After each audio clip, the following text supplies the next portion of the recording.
जय हिंद दोस्तों, स्वागत है आप सभी का आपके अपने YouTube चैनल जैकपुर पे। तो आज का ये वीडियो काफ़ी इंपॉर्टेंट होगा क्लास 11 के ऐसे छात्र छात्राओं के लिए जिन्होंने भूगोल सब्जेक्ट को रखा है। और आज हम आप लोगों के लिए टेस्ट लेने वाले हैं, क्योंकि परीक्षा कभी भी हो सकती है अचानक से, इसलिए आप लोगों को टेस्ट देना बहुत ज़रूरी है। सभी सवाल जो है मोस्ट इम्पॉर्टेंट सवाल हैं, याद रखिएगा। इन सवालों में से आपको एक भी सवाल को स्किप नहीं करना है। साथ ही साथ जितना नंबर आएगा आप हमें कमेंट कर कर जरूर बताइएगा। 20 सवाल लगभग हम आपसे पूछेंगे, 20 में से आप कितना सही करते हो हमें कमेंट बॉक्स में कमेंट चाहिए हर एक बच्चे का। और हाँ, टेस्ट देने का तरीका मैं आप लोगों को बता देना चाहता हूँ। जैसे मैं आपसे सवाल पूछूंगा, सवाल को ध्यानपूर्वक देखना है, 4 ऑप्शंस को ध्यानपूर्वक पढ़ना है, और जो आपका आंसर होगा हमको बताने से पहले, यानी कि मेरे बताने के पहले आपका कमेंट में उसका आंसर आ जाना चाहिए। मान लीजिए अगर आपका इसका आंसर ए है तो आप ए फटाक से टाइप कर देना। इससे होगा यह कि आपके माइंड में आंसर छपता रहेगा। बात समझ में आई? सिर्फ आप टुकुर टुकुर ताकोगे तो ऐसे आपका कुछ भी होने वाला नहीं है। ठीक है, चलिए स्टार्ट करते हैं। हम चैनल पे पहली बार विजिट कर रहे हैं, सब्सक्राइब कर लीजिए ताकि हर एक वीडियो का नोटिफिकेशन आपके मोबाइल पे जाए। इसके अलावा आप हमारे व्हाट्सएप ग्रुप को ज्वाइन करना चाहते हैं तो लिंक हमने डिस्क्रिप्शन में डाल दिया है, वहाँ से जाकर ज्वाइन कर लीजिएगा। आइए पहले सवाल पे आते हैं। सबसे पहला सवाल जो कि मोस्ट इम्पॉर्टेंट सवाल है, ध्यान दीजिएगा। भूगोल यानी कि ज्योग्राफी शब्द किन दो शब्दों से मिलकर बना है? ऑप्शंस आपके पास हैं, देखिए। जियो प्लस ग्राफेस, जियो प्लस ग्राफी, जियोग्राफी, है ना। देखिएगा ये दोनों ऑप्शन लगभग सेम सेम हो गया है। जियोग्राफेस, ठीक है, ठीक है, जी ग्राफेस है। तो यहाँ पे देखिए, यहाँ पे अब आपको जो है ऑप्शंस, 4 ऑप्शंस मिल गए हैं, आपको इसका आंसर करना है। तो इसका जो राइट आंसर हो जाएगा वो हो जाएगा आपका ऑप्शन नंबर ए, इसका करेक्ट आंसर हो जाएगा। तो जल्दी से अपने आंसर को मिला लीजिए। ठीक है, आइए दूसरे सवाल पे आते हैं। दूसरा सवाल में देखिए कह रहा है कि भारत का दक्षिणतम बिंदु क्या है? 4 ऑप्शन है आपके पास। पहला है आपका कन्याकुमारी होगा, इंदिरा कौल होगा, इंदिरा बिंदु होगा, तूतीकोरिन होगा। यहाँ पे एक बात बता देते हैं, यहाँ पे इसको हम लोग इंदिरा पॉइंट भी बोला जाता है कभी कभी, है ना। इस बिंदु को पॉइंट भी बोलते हैं, तो इस बात का ध्यान रखना है। इसका जो राइट आंसर हो जाएगा वो हो जाएगा option number C, Indira point यानी कि इंदिरा बिंदु। ठीक है, आइए अगले सवाल पे आते हैं। अगला सवाल देखिए, क्वेश्चन नंबर 3। क्वेश्चन नंबर 3 में आपसे बोला गया है निम्नलिखित में से कौन सा सांस्कृतिक लक्षण नहीं है? आपको पहचानना है कि सांस्कृतिक लक्षण नहीं होगा। भवन, सड़कें, फसलें, महाद्वीप। तो देखिए, सांस्कृतिक लक्षण ऐसे लक्षण को बोलते हैं जो प्राकृतिक लक्षण के ऑपोजिट होते हैं। प्राकृतिक मतलब क्या होता है? नेचर, जिसको प्रकृति ने दिया है हमें। लेकिन सांस्कृतिक वो होता है जिसको हम लोगों ने बनाया है, इंसानों ने बनाया है। तो यहाँ पे देखिए सांस्कृतिक में क्या, भवनें इंसान बनाते हैं, सड़कें इंसान बनाते हैं, फसलें इंसान पैदा करते हैं, लेकिन महाद्वीप इंसान नहीं बना सकता। ये नेचर का दिया हुआ है, प्रकृति का दिया हुआ है। तो ये आपका जो है सांस्कृतिक लक्षण में नहीं आएगा, ऑप्शन नंबर डी हो जाएगा। ठीक है, क्वेश्चन नंबर आते हैं 4 पे। क्वेश्चन नंबर 4 में आपसे कहा गया है कि इनमें से कौन सी मानव भूगोल की शाखा है? मानव भूगोल की शाखा कौन है आपको पहचाननी है। सामाजिक भूगोल, जल विज्ञान, मृदा भूगोल, भू आकृति। अच्छा एक बात बताइए, मानव कहाँ रहता है? समाज में रहता है ना। तो सामाजिक भूगोल, ऑप्शन नंबर ए इसका यहाँ पे करेक्ट आंसर हो जाएगा। क्वेश्चन नंबर आते हैं 5 पे। क्वेश्चन नंबर 5 में कहा जा रहा है आपसे कि भूगोल का जनक यानी कि पिता निम्न में से किस विद्वान को कहा जाता है, अथवा भूगोल शब्द का निर्माण किसने किया था? ये 2 क्वेश्चन है, इसमें दोनों में से कुछ भी आपके एग्जाम में आ सकता है। ऑप्शन से आपके पास टॉलमी होगा, इरेटोस्थनीज होगा, काउंट होगा, हेरोडोट्स होगा। क्या होगा इसका सही जवाब आपको बतानी है। सही जवाब हो जाएगा इसका इरेटोस्थनीज, ऑप्शन नंबर बी इसका यहाँ पे करेक्ट आंसर हो जाएगा। क्वेश्चन नंबर आते हैं 6 पे। क्वेश्चन नंबर 6 में देखिए कहा गया है आपसे कि भूगोल का उद्देश्य पृथ्वी का मानव के संसार के रूप में वैज्ञानिक वर्णन है। भूगोल की यह परिभाषा किसने प्रस्तुत की? ऑप्शन है आपके पास ए जे मोंका हाउस, हॉटसॉन, फेयरग्रीव, विजार्ड डी ला ब्लास।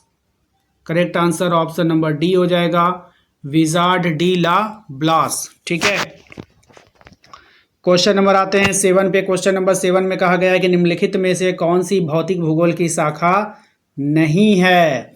फिजिकल नहीं है, मानव शास्त्र, जलवायु विज्ञान, भू आकृति विज्ञान, जल विज्ञान। बताइए क्या नहीं होगा? राइट आंसर हो जाएगा आपका मानव शास्त्र। क्या नहीं होगा? मानव शास्त्र नहीं होगा। ठीक है, क्वेश्चन नंबर आते हैं हम लोग 8 पे। क्वेश्चन नंबर 8 में कहा गया है कि भूगोल पृथ्वी तल का क्षेत्र विवरणी विज्ञान है, ये कथन किसका है? बताइए। ऑप्शंस आपके पास हैं। ऑप्शन में देखिएगा तो अलेक्जेंडर एक्सनर है, हमबोल्ट है, हेटनर है, प्रिंस टेलर है। बताइए इसका सही जवाब क्या होगा? सब लोग कमेंट करते जाएंगे। देखिए इसका जो राइट जवाब हो जाएगा वो हो जाएगा ऑप्शन नंबर सी, हेटनर हो जाएगा। ठीक है, आइए अगले सवाल पे आते हैं, क्वेश्चन नंबर 9 पे। क्वेश्चन नंबर 9 में आपसे बोला गया है निम्नलिखित में से किसे लक्षण किस लक्षण को भौतिक लक्षण कहा जा सकता है? पठार को, सड़क को, जल उद्यान को, बंदरगाह को। अब देखिए यहाँ पे भौतिक लक्षण यानी कि फिजिकल पार्ट होना चाहिए। अब ये जो बंदरगाह होते हैं ना, इसको लोग बनाते हैं, जल उद्यान को भी लोग बनाते हैं, सड़कें भी लोग बनाते हैं, लेकिन पठार ये जो है आपका फिजिकल पार्ट हो सकता है, यानी हो सकता क्या है। ठीक है, आइए क्वेश्चन नंबर आते हैं 10 पे। क्वेश्चन नंबर 10 में कहा गया है निम्नलिखित में से कौन सा प्राकृतिक लक्षण नहीं है, नेचुरल नहीं है? पर्वत भाई नेचुरल है, नदियाँ नेचुरल है, मैदान नेचुरल है, सड़कें नहीं होगा, यानी कि ऑप्शन नंबर सी। सड़कों को कौन बनाएगा? इंसान बनाएगा। क्वेश्चन नंबर आते हैं 11 पे। क्वेश्चन नंबर 11 में कह रहा है आपसे कि जनसंख्या एवं अधिवास भूगोल, जनसंख्या एवं अधिवास भूगोल किससे संबंधित है? भौतिक भूगोल से, मानव भूगोल से, जीव भूगोल से? सही जवाब हो जाएगा आपका ऑप्शन नंबर बी, मानव भूगोल से संबंधित है। ठीक है, आइए अगले सवाल पे आते हैं, क्वेश्चन नंबर 12 पे। क्वेश्चन नंबर 12 में देखिए बोला गया है कि निम्नलिखित में से किस विषय का अध्ययन पर्यावरण भूगोल में नहीं करते हैं? निम्न में से किस विषय का अध्ययन पर्यावरण भूगोल में नहीं करते हैं? पर्यावरण भूगोल में किसको नहीं करते हैं बताइए? भूमि उपयोग को नहीं करेंगे हम लोग। ठीक है, चलिए नेक्स्ट आते हैं अगले सवाल पे। क्वेश्चन नंबर 13 कह रहे हैं आपसे ब्रह्मांड को समझने का प्रथम किस विज्ञान ने सर्वप्रथम ब्रह्मांड को समझने का प्रथम किस विज्ञान ने सर्वप्रथम किया? वैज्ञानिक ने, मतलब इसका नियम होगा। क्वेश्चन यहाँ पे प्रिंटिंग मिस्टेक है कि ब्रह्मांड को समझने का जो नियम है सबसे पहले किस वैज्ञानिक ने दिया है आपको बताने। कांट, आर्यभट्ट, थेल्स या फिर स्टेप? सही जवाब हो जाएगा आपका ऑप्शन नंबर बी, आर्यभट्ट। किसने दिया था? आर्यभट्ट ने दिया था। ठीक है, आइए अगले सवाल पे आते हैं। क्षेत्रफल की दृष्टि से भारत का सबसे छोटा राज्य कौन सा है? बहुत ही इंपॉर्टेंट सवाल है ये। गोवा होगा, सिक्किम होगा, केरल होगा या फिर त्रिपुरा होगा? बताइए क्या होगा इसका राइट आंसर। सबसे जो छोटा होगा वो क्या हो जाएगा? गोवा। नाम में भी सबसे छोटा ही दिखता है, गोवा। ठीक है ना, बहुत छोटा सा वर्ड है, ध्यान रखिएगा। क्वेश्चन नंबर आते हैं 15 पे। कह रहा है कि क्षेत्रफल की दृष्टि से भारत का सबसे बड़ा राज्य कौन सा है? मध्य प्रदेश, राजस्थान, उत्तर प्रदेश, महाराष्ट्र? ठीक है, तो इसका जो सही जवाब हो जाएगा वो हो जाएगा आपका राजस्थान। क्या हो जाएगा? राजस्थान। लेकिन अगर पूछ ले आपसे जनसंख्या दृष्टि से सबसे बड़ा राज्य अगर पूछेगा तो उत्तर प्रदेश हो जाएगा। दोनों में अंतर है।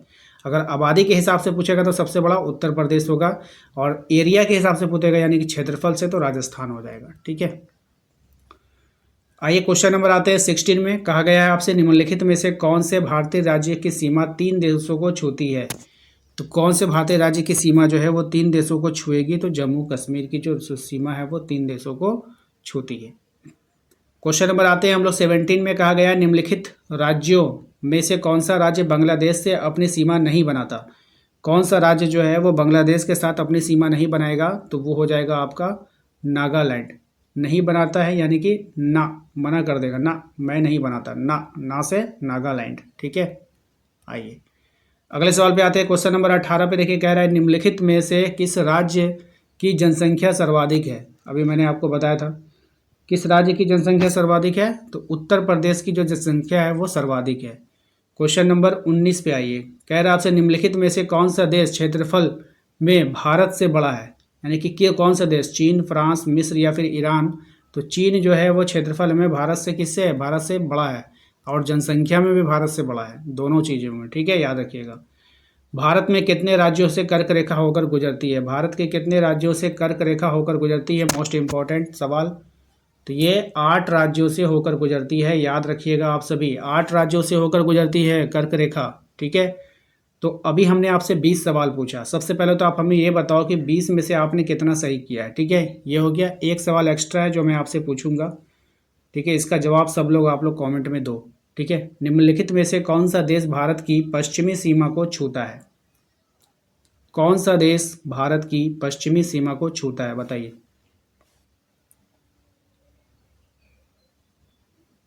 कौन सा देश भारत की पश्चिमी सीमा को छूता है?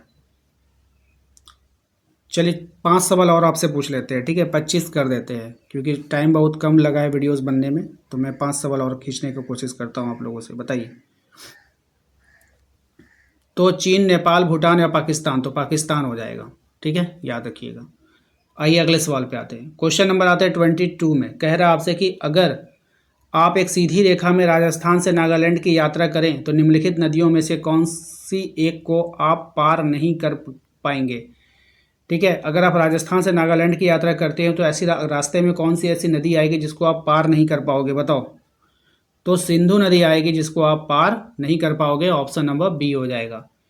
क्वेश्चन नंबर आता है 23 में, देखिए कहा जा रहा है कि भारतीय उपमहाद्वीप में कौन सा देश सम्मिलित नहीं है? तो भारतीय उपमहाद्वीप में कौन सा देश सम्मिलित नहीं है? तो म्यांमार सम्मिलित नहीं है। ऑप्शन नंबर डी हो जाएगा, ठीक है। आइए अगले सवाल पे आते हैं। क्वेश्चन नंबर 24 पे कह रहा है आप निम्नलिखित में से कौन सा भारत का सबसे दक्षिणी स्थान है? तो कौन भारत का सबसे दक्षिणी स्थान है आपको बताना है, बताइए। तो Indira point, option number A इसका करेक्ट आंसर हो जाएगा। क्वेश्चन नंबर आता है 25 पे, निम्न में से किस देश के साथ भारत की सबसे लंबी स्थलीय सीमा है? तो कौन से देश के साथ भारत की सबसे लंबी स्थलीय सीमा हो जाएगा? तो ये हो जाएगा आपका ऑप्शन नंबर ए, बांग्लादेश। किसके साथ है? बांग्लादेश के साथ है। तो टोटल 25 सवाल पूछ लिए हमने। 25 में से आपका कितना नंबर आ रहा है हमें कमेंट कीजिए, और एक सवाल मेरे तरफ से रहेगा आपके लिए जिसका आंसर आपको अभी देना है, ठीक है। ये एक्स्ट्रा हो जाएगा, 25-26 में गिनती मत कीजिए, ठीक है।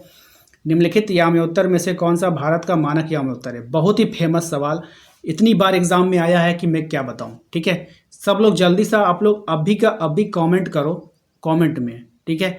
चैनल पे पहली बार आए हैं तो सब्सक्राइब करके घंटी वाले आइकन को प्रेस कर लीजिएगा ताकि आने वाली हर एक वीडियो का नोटिफिकेशन आपके मोबाइल पे जाए। इसके अलावा आप हमारे व्हाट्सएप ग्रुप को ज्वाइन कर सकते हैं, उसका भी लिंक मैंने डिस्क्रिप्शन में डाल दिया है। वीडियो को लाइक किया कीजिए, शेयर कर दीजिए अपने सभी दोस्तों के साथ। तो आशा करते हैं कि आप लोगों ने इसका आंसर कर दिया होगा। तो चलिए मैं बता देता हूँ, इसका जो राइट आंसर हो जाएगा वो हो जाएगा आपका ऑप्शन नंबर बी। सब लोग मैच करा लीजिए अपने आंसर से। इसको आप याद कर सकते हैं, 82.5 डिग्री बोलिएगा, याद रहेगा, ठीक है। बात समझ में आया? 82.5 डिग्री आप लोग याद कर लो, याद हो जाएगा, ठीक है। चलिए आशा करते हैं कि आप लोग जो है अभी तक वीडियो को लाइक कर दिए होंगे, तो बिल्कुल लाइक किया कीजिए। 100 लाइक का टारगेट रहता है, आप लोग उसको तुरंत पूरा कर दिया कीजिए। मिलते हैं नेक्स्ट अगले टेस्ट में। Thank you.